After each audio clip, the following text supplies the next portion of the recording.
എറണാകുളം ജില്ലയിലെ പനി ബാധിതരുടെ എണ്ണത്തിൽ വർധന.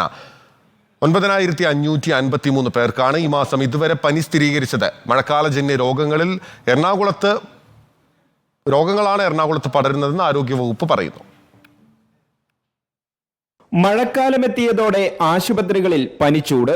എറണാകുളം ജില്ലയിൽ ഈ മാസം ഇതുവരെ 9553 പേരാണ് പനി ബാധിച്ച് ചികിത്സ തേടിയത്.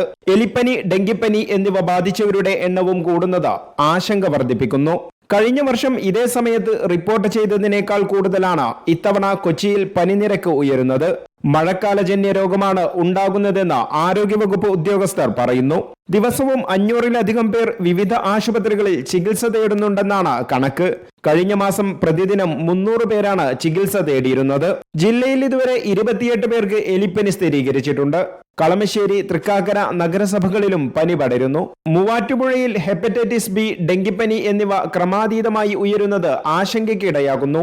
ഇവിടെ പരിശോധന നടത്തുന്നതിന് വേണ്ടി കളമശ്ശേരി മെഡിക്കൽ കോളേജ്, ജില്ലാ മെഡിക്കൽ ഓഫീസ് എന്നിവിടങ്ങളിൽ നിന്നുള്ള 2 സംഘങ്ങളെ അയച്ചിട്ടുണ്ട്.